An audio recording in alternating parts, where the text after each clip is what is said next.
Se eu pudesse dar um conselho para o ministro Alexandre de Moraes, eu diria para ele mudar do Brasil, né? Trocar de nome, arranjar uma peruca e dar um jeito de desaparecer, porque a coisa para ele não tá boa. Não.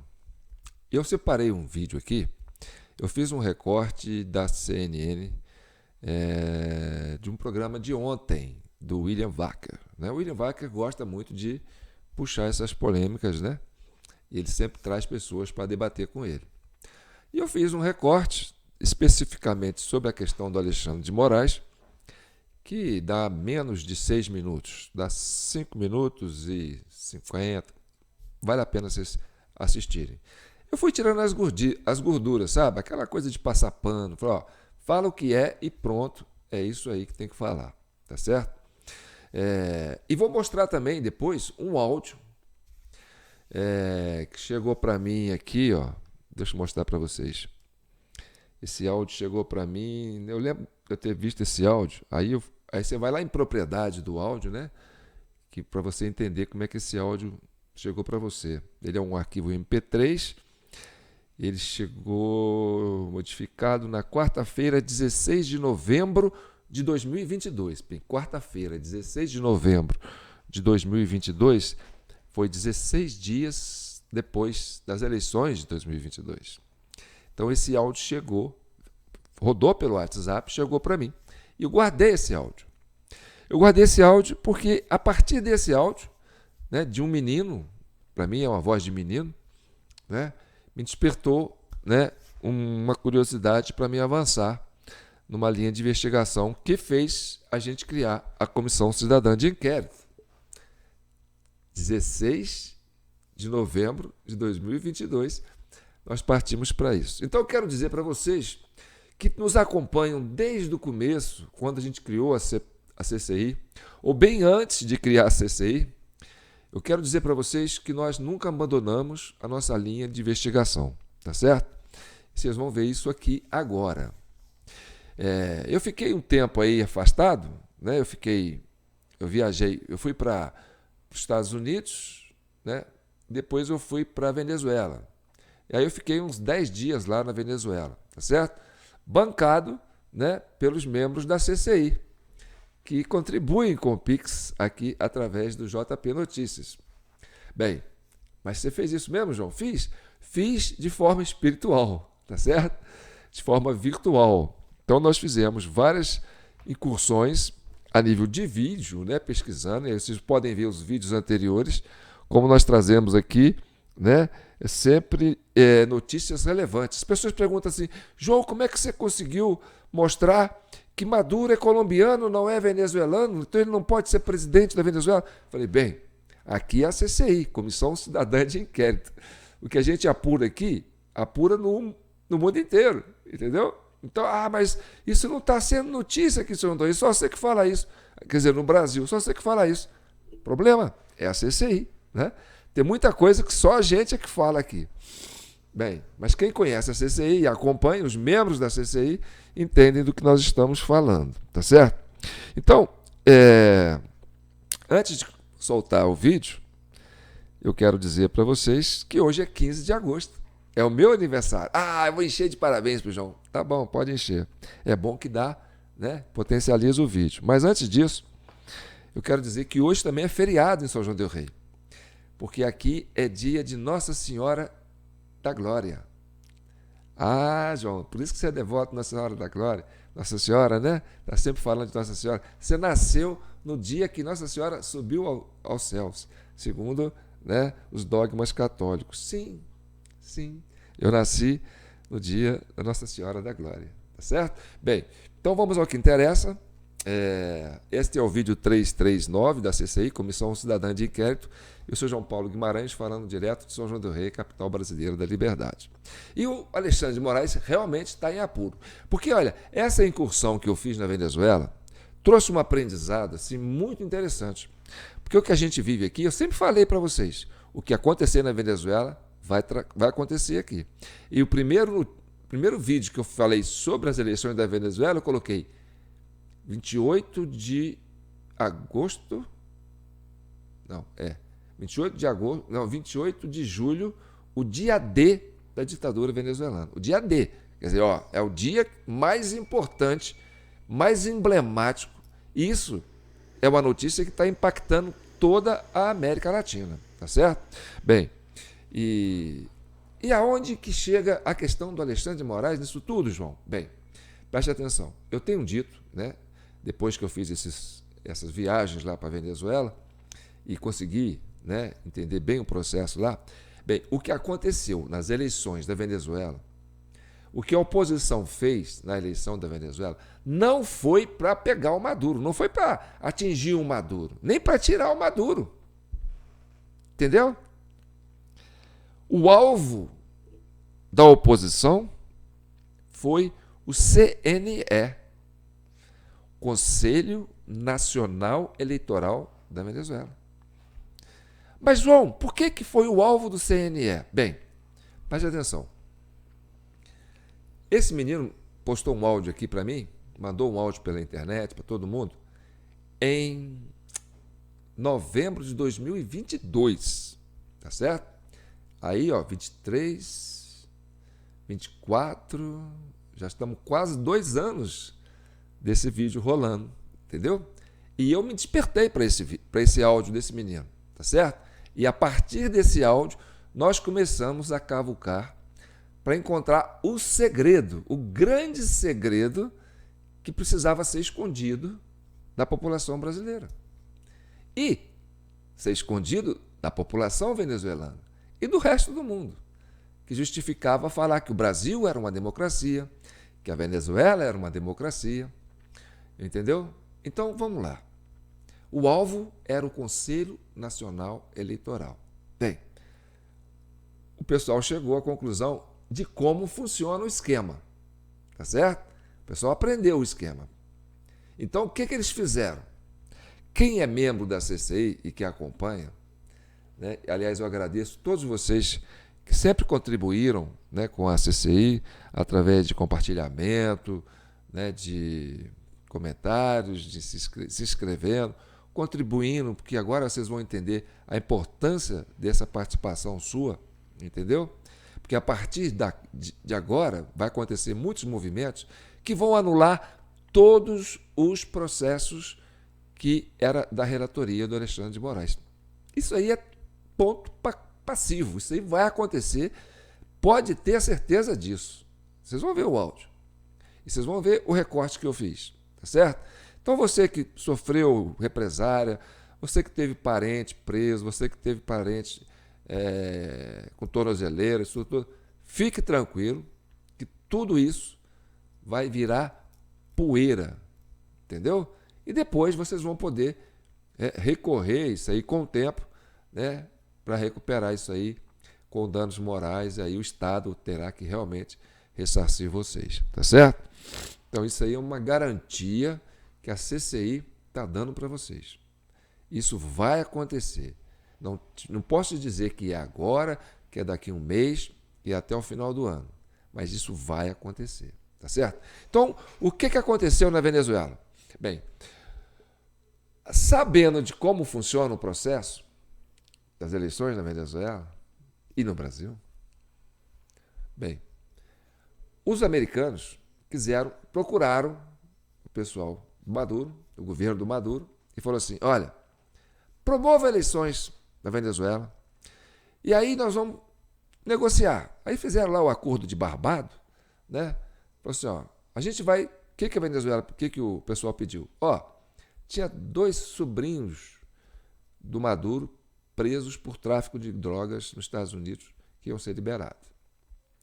E tinha um caixa 2, um laranja, que cuidava das riquezas do Maduro no exterior, né, nessas offshores aí, que estava preso também, que ia ser liberado. Essa é a informação que eu tenho, tá certo? E que ia, né, comprar petróleo deles lá e tal, porque a crise da guerra lá no Oriente Médio, né, e da Ucrânia com a Rússia estava complicando o mercado, e que os americanos iam comprar petróleo da Venezuela. Bem, e aí você faz a eleição lá. Aí o Maduro falou, bem, tá bom, né? É um bom acordo. vamos fazer a eleição, tá certo? Mas aí a Maria Corina começou a subir nas pesquisas, aí não, tira a Maria Corina, porque ali está complicado, ela vai dar mais de 80% de voto aqui, aí o esquema fica difícil, tá certo? Tirou a Maria Corina. Mas eu falei, pô, mas você não ia respeitar o acordo de Barbado? Barbado, né? Mas a Maria Corina não. Aí o pessoal falou, bem, então calma, vamos pegar uma pessoa assim, né? Um senhorzinho, que não tem assim aquela energia, não tem aquele carisma de líder, né? Não tem aquela oratória assim empolgante e tal, que possa ser candidato e não assustar o Maduro, que ele possa aceitar esse candidato, tá certo? Aí pegou o embaixador lá, né? Acho que é o embaixador, ex-embaixador, que é o Edmundo Gonçalves, que você vê que é um senhorzinho, né? E aí a oposição falou assim, vamos fechar com esse cara aqui, tá certo?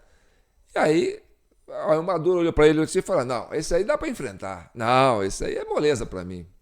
Só que aí a oposição fechou em cima dele e falou, olha, nós temos que conseguir mais de 60% dos votos, né, de participação de eleitores nas urnas. Nós precisamos, todo mundo, votar o máximo possível. A oposição, né, fechou, porque antes não era assim, não. A oposição era muito dividida, lá não era obrigatório votar, muita gente não ia votar, entendeu? Então o Maduro tinha uma facilidade, né? O chavismo, né, o regime chavista, tinha essa facilidade, né, de controlar esse processo eleitoral, entendeu? Tanto que eles falaram, não, vamos ter urna eletrônica, vamos ter voto impresso, pode ficar tranquilo, vai ficar tudo tranquilo, nós temos o melhor sistema do mundo. Bem, aí o pessoal sabendo como é que funciona o processo, né? Beleza. E qual que era a jogada? A jogada era tirar do Conselho Nacional Eleitoral o controle sobre o processo eleitoral. Entendeu? Porque é igual aqui. É o TSE que controla o processo eleitoral. Isso vai estar nesse vídeo, você vai ver agora. Fantástico. Esse recorte que eu fiz, né, da CNN. Bem, aí o que eles fizeram? Bem, nós vamos para a campanha, tudo normalzinho e tal, entendeu?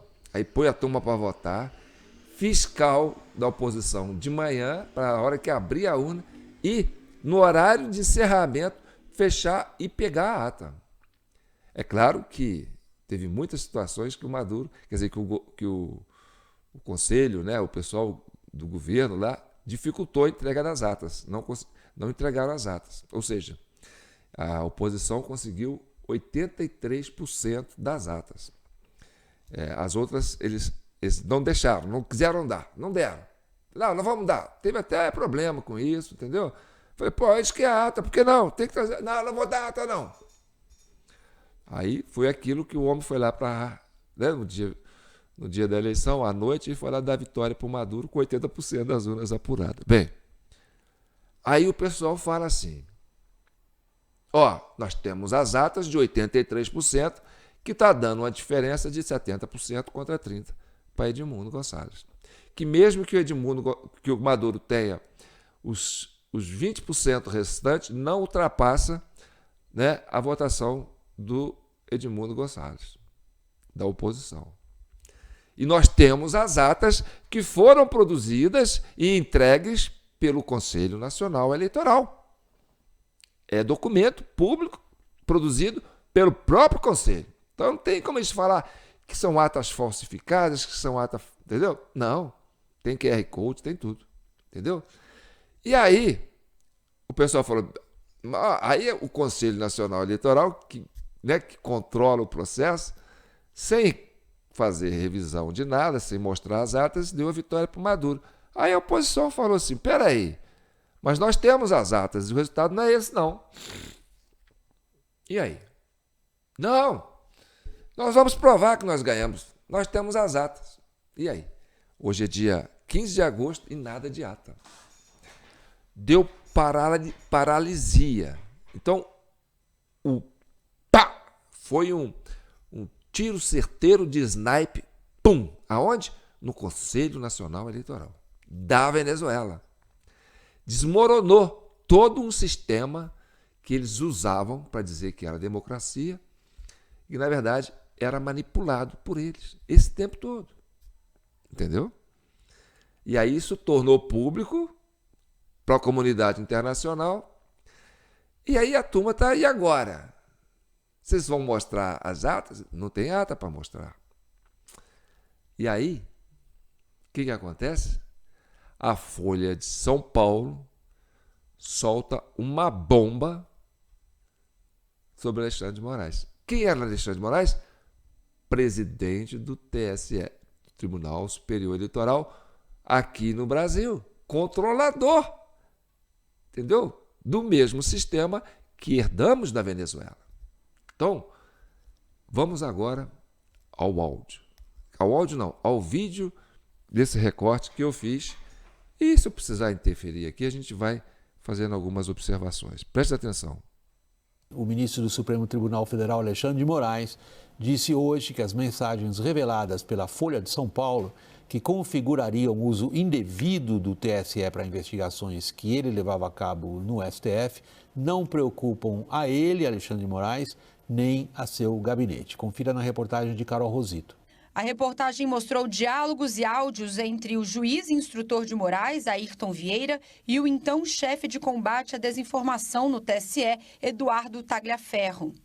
Nas conversas, Vieira pedia para que Tagliaferro averiguasse postagens nas redes sociais a pedido de Alexandre de Moraes para a elaboração de relatórios que seriam incluídos em inquéritos como o das fake news, conduzido pelo ministro no STF. Até porque, como presidente do Tribunal Superior Eleitoral, no exercício do poder de polícia, eu tinha o poder pela lei de determinar a feitura dos relatórios. Os relatórios resultaram, entre outras medidas, na derrubada de contas em redes sociais, pagamentos de multa e retenção de passaporte dos investigados. Eram a mesma pessoa, condutor do inquérito e presidente do Tribunal Superior Eleitoral.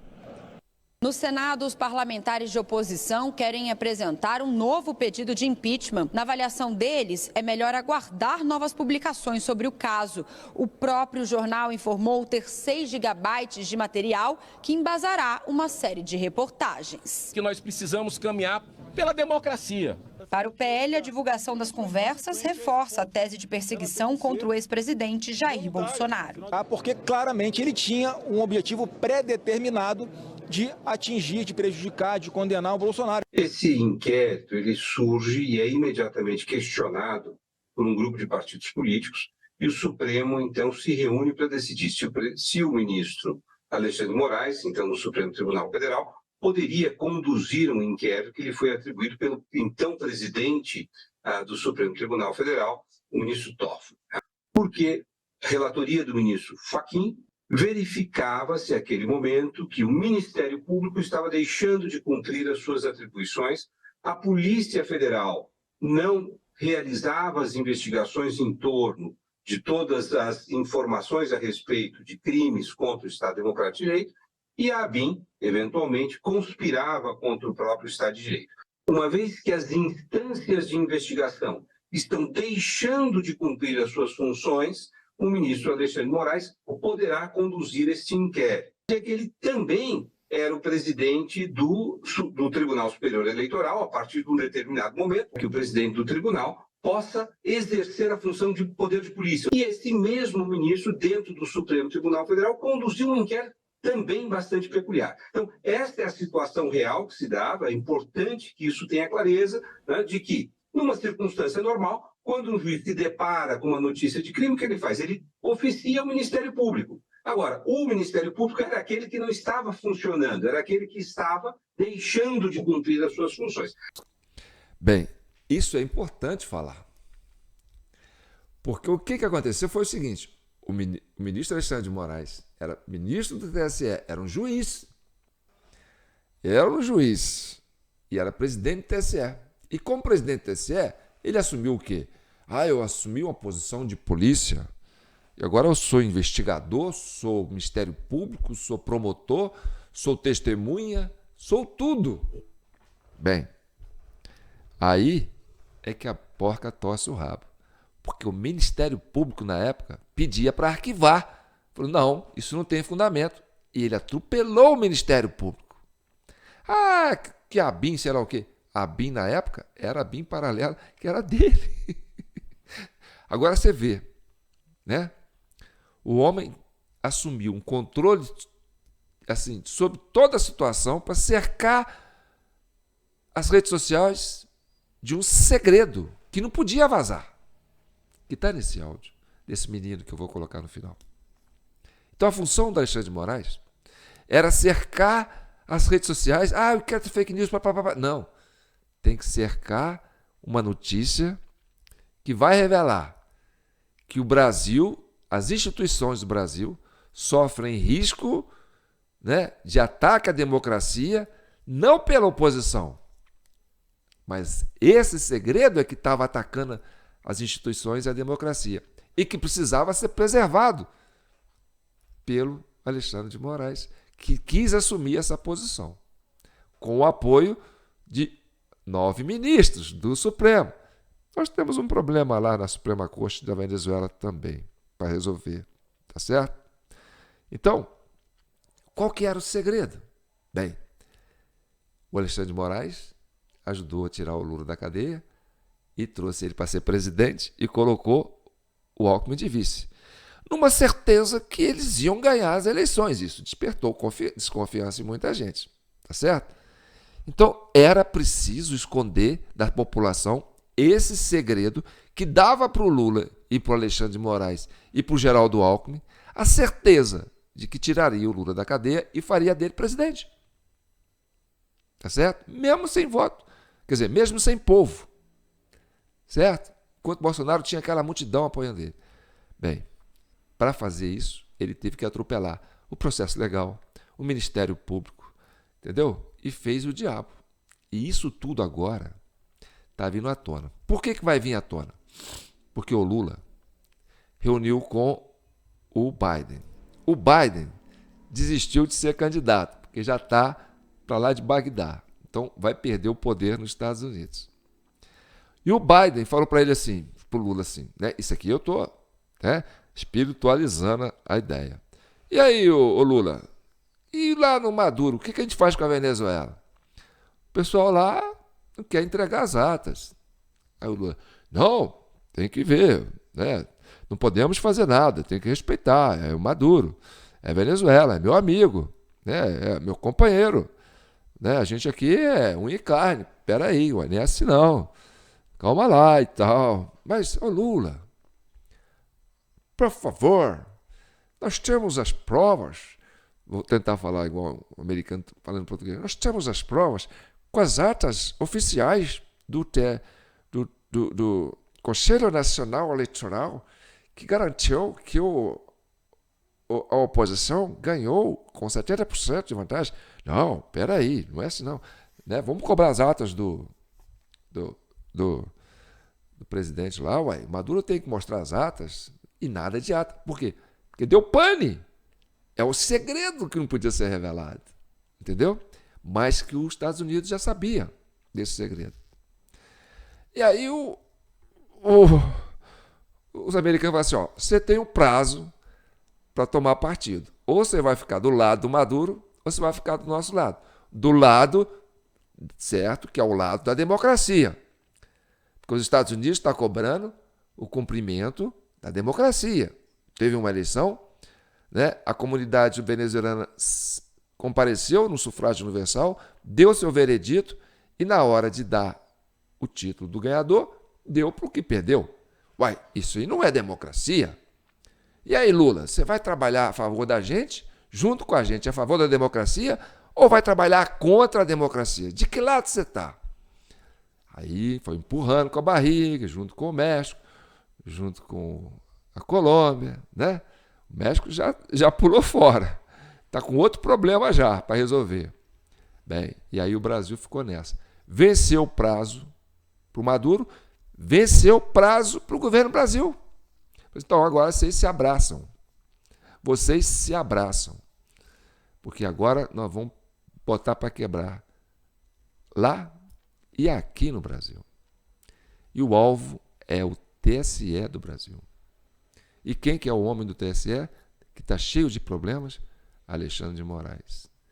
Mais de tantos gigabytes de áudios, porque quando tentaram matar o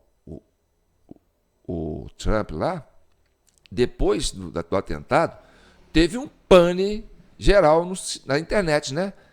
Os bancos ficaram tudo doidos, parou tudo, o avião parou, os aeroportos pararam, deu um pane na internet. Você sabe que a internet os americanos dominam, né?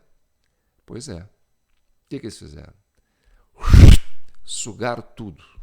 Então, tudo que está na mão do Alexandre de Moraes, que ele gravou, que ele usou, os arquivos dele, tudo, está tudo na mão dos tio Sam. E aí, meu amigo, é pinga-pinga, eles vão soltar aos pouquinhos, tá certo? E aí, se eu estivesse no lugar do Alexandre de Moraes, entendeu? Eu no lugar dele, né? Eu saía do Brasil, pegava uma outra identidade, botava uma peruca, né? Deixava a barba crescer, falava, quem é o Alexandre? Não sou eu, né? Porque o bicho pode ficar ruim pro lado dele, tá certo?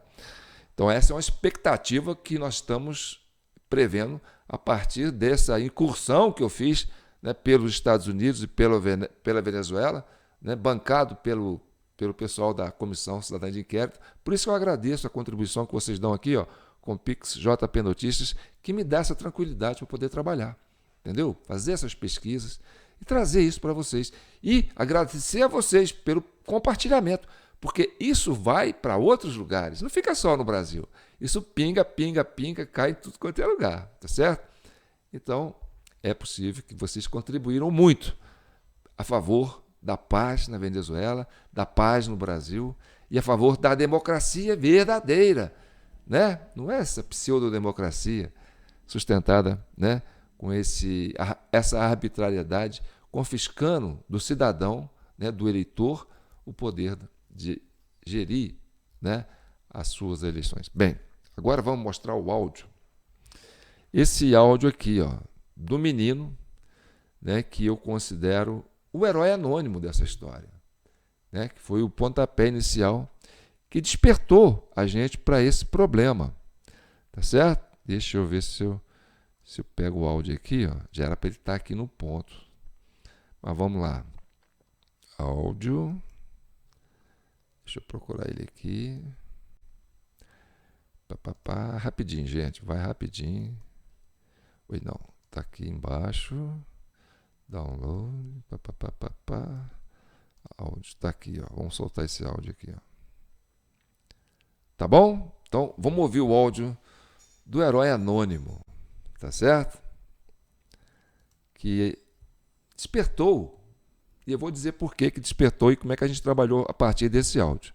Que esse áudio é o seguinte, esse menino, antes de soltar o áudio do menino, ele fez uma auditoria nos logs das urnas das eleições de 2022, tá certo?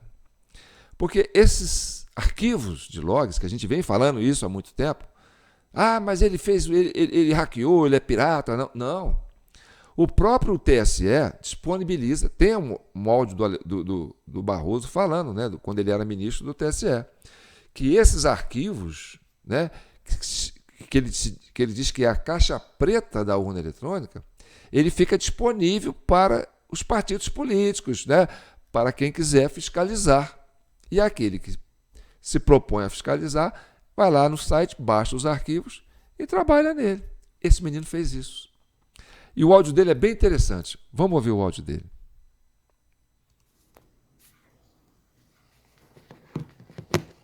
Estão comendo farinha. Bom dia, esses caras da BIM vieram aqui, ficaram 2 ou 3 dias. Aí não é desmerecendo, mas a gente chegou numa conclusão que assim, os caras estudaram para entrar num concurso, passaram no concurso, mas tecnicamente são fracos demais. Então o que levou aqui 2, 3 dias para fazer os scripts, o programa de pegar todos os arquivos, os caras levaram 7 dias para pegar os arquivos. O arquivo log, que esse cara que apareceu da Argentina aí, que ele conseguiu descriptografar, o Gabriel descriptografou 6 dias. Fez um script em 4, 5 dias. No 6º dia a gente estava com os logs já todo decodificado e todas as informações. Então eles vieram e a gente percebeu que foi mais para especular e saber como que a gente chegou naquele resultado, porque eles falaram, mas como que você abriu? Então eles ficaram mais especulados, eu acho que eles ficaram mais espantados em saber que tinha conseguido descriptografar o log do que realmente saber a informação. Aí beleza, esse foi o primeiro ponto assim que a gente observou de cara, isso daí há uns 25 dias atrás. Então vamos buscar agora qual que é a inconsistência desse negócio aí, por que que tá essa votação. Aí a gente entrou no log e lá no log ele aparece o início que foi liberado para o cara digitar, todas as teclas que ele digitou, não o número, mas coloca votou, não votou, então existe uma sequência de log lá que aparece, até finalizar. Então a gente calculou esse tempo dele, então tinha um tempo médio. Vamos imaginar assim como dois funis, vamos imaginar um funil de venda. Só que é o contrário, é o inverso. Antes das 8 até as 5 horas da tarde, é um funil invertido, porque tinha pouca gente, conforme ia passando o tempo, ia aumentando esse funil. Depois das 5 horas da tarde, ele escancarava, o negócio abriu uma boca e começou a surgir volta de todo lado. Então, algo que demorava 1 minuto e 40 para votar, eles chegaram a fazer uma média de 32, 35 segundos. Aí, ó, esse daqui foi o que a gente descobriu logo de cara. A gente falou, tem alguma coisa muito errada, porque pela lei, aí eu vou até mandar aqui para você, e a gente observou que o aplicativo da urna, você pode ligar em qualquer horário, ela sempre vai startar, ou seja, ela vai liberar a votação às 8 horas da noite. Por lei, poderia votar até às 5 horas da tarde. Então, uma regra clara. Mas a regra só tem um ponto de início, que ela só habilita às 8. E depois ela chega o pau, pode votar o quanto quiser. Até meia-noite ela vai contabilizar os dados, os votos. A gente achou muito estranho isso porque a maioria das... Tinha um monte de urna, principalmente essas daí do Nordeste que deu esse rolo. Os caras votaram até 23h59. Se você olhar aí vai ter o último voto que foi enviado. E a gente falou, cara, tá muito estranho isso daqui. Aí a gente considera a Bahia, que tem 1/4 da população do estado de São Paulo, teve 623 mil votos após as 5 horas da tarde. No estado de São Paulo acho que teve 260 e pouco, agora aí tem que ver. Sim, ó, aquele cara da Argentina, ele falou da inconsistência em cima de gráfico, em cima de não sei o que lá, só que ele não se atentou aos horários. E o horário tava lá. E isso a gente tá 25 dias batendo em cima do tempo, sabe? É como se fosse a gente tá tentando cronometrar. Como que os caras conseguiram fazer tanto voto após as 5 horas? Já não é permitido, mas como chegou a tanto? Então, o nosso trabalho foi em cima disso. Aí uma suposição que eles fazem na votação para diminuir o tempo de 1 minuto e meio, que é o normal de uma votação, para 30, 28 segundos, e a gente comprova depois em vários arquivos, que eu vou mandar um outro aqui que são das urnas, que eles colocam, então eram 5 candidatos, né, deputado estadual, federal, governador, senador, então eles colocavam branco 4 vezes e presidente, para ir rápido, aí branco 4 vezes e presidente, branco e presidente. Foi a única forma que a gente achou. Aí falamos, vamos tentar achar essa consistência dentro dos logs de quantos candidatos em branco tiveram. Aí, ó, olha uma inconsistência muito cara de pau o negócio. Aí, ó, a gente considera ali, ó, eleitores aptos, beleza. Comparecimento, tem a quantidade, então 326. Eleitores faltou, 76. Habilitados por ano de nascimento, 299, ou seja, 27 pessoas apenas que tinha digital, conseguiram votar com digital. O restante foi tudo quando o cara erra 4 vezes, ele libera via terminal por ano de nascimento. Ou seja, tudo fantasma. Se o cara, 5 horas da tarde, ele fecha a portinha, se ele tiver com o caderno de votação com as datas de nascimento, ele senta o dedo. Então, os caras foram das 5 até virar a madrugada, até meia-noite, que era a hora que contabilizava, votando em cima desses cadernos. Aí nesse daqui, ó, que dá para perceber, todas essas urnas aqui foram que o Bolsonaro teve 0 votos. Ou seja, é muito difícil acontecer. Então a gente tentou pegar primeiro nesse erro, qual que era o que ele dava de tão diferente de qualquer outra urna em padrão nacional ou padrão estadual. Já começa pela biometria de novo. Então, se tem lá 20 votaram lá, então se tem atos lá, não sei quanto, votaram 21. Desses que votaram 21, apenas 12 votaram. 12 mil votaram com biometria. O restante, ou seja, quase 50%, votaram sem a biometria. Erraram a biometria e teve que liberar a urna para eles fazerem. Depois, aí vai ter a quantidade de votos no 22 e no 13. Olha a diferença. É absurdo a diferença. Aí a porcentagem de branco em presidente deu 0,49. A porcentagem de votos brancos em outros candidatos chegou a dar 6, 8, 10%. Não estamos falando de 12 vezes a proporção de votos. Ou seja, por que alguém vai votar só no presidente e o restante vai anular tudo? E essa última tabela, nós consideramos o quê? Então, vamos imaginar lá que das 8 até as 5 da tarde são 9 horas.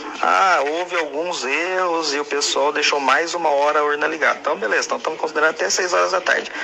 Após as 6 horas da tarde, então das 6 até a meia-noite, nessas urnas que o Bolsonaro teve 0 de votos, é esse resultado que está nessa tabela. Ou seja, é muito escancarado o negócio, tem muita coisa errada.